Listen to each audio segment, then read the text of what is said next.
ఉంటేనే కానీ వాళ్ళ ఇల్లు గడవలేని పరిస్థితి. సో వాళ్ళందరికీ కూడా అండగా నిలబడాలి. ఎవరు తప్పిదం ఎవరిదైనప్పుడు తర్వాత విషయం, కానీ ముందు మనం అండగా నిలబడాలనే ఉద్దేశంతో గౌరవ సీఎం గారు కూడా ప్రభుత్వం తరపు నుంచి 20 లక్షల రూపాయల ఎక్స్గ్రేషియా, అదేవిధంగా కుటుంబ సభ్యులకి ఇల్లు లేవన్న వాళ్ళకి హౌసింగ్ ఇవ్వడానికి, కొంతమంది తల్లిదండ్రులు కోల్పోయిన ఇద్దరిని కోల్పోయిన పిల్లల్ని కూడా చదివించే బాధ్యత, ఇవన్నీ కూడా గౌరవ ముఖ్యమంత్రి గారు, అదేవిధంగా మన మాధవ్ గారు, అదేవిధంగా గౌరవ పవన్ కళ్యాణ్ గారు అందరూ కలిపి తీసుకున్న నిర్ణయం నేను అనౌన్స్మెంట్ చేయడం జరిగింది.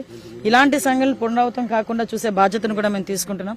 ఎందుకంటే ఎవ్రీ టైము ఇటువంటి క్రాకర్స్ దగ్గర ఎక్స్ప్లోజివ్ అంటే ఎన్ఓసి ఉంటుంది, లైసెన్సులు ఉంటున్నాయి, గడువు ఉంటుంది.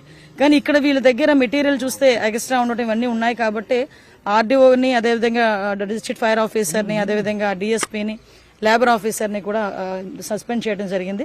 ఫర్దర్గా ఎంక్వైరీ పూర్తవుతుంది. మీరు కనుక అబ్జర్వ్ చేస్తే నిన్న మాకు అరౌండ్ 2:15 ఎక్కడో ఇన్ఫర్మేషన్ వస్తే 2:35 ఫైర్ వాళ్ళు కూడా వచ్చారు.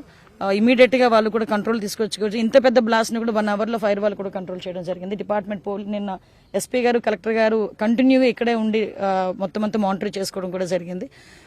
ఒకటంటే ఫోరెన్సిక్ డిపార్ట్మెంట్ వాళ్ళు కూడా వచ్చి మొత్తం అంతా మెటీరియల్ అంతా సేకరిస్తున్నారు. ప్రాథమిక ఇన్ఫర్మేషన్ ప్రకారం వాళ్ళు మెటీరియల్ చేసేటప్పుడు ప్రాపర్ వేలో చేయలేకపోవడం వల్ల జరిగిన ఇన్సిడెంట్ గా భావిస్తున్నారు. ఎంక్వైరీ వేసాం, రిపోర్ట్ రాగానే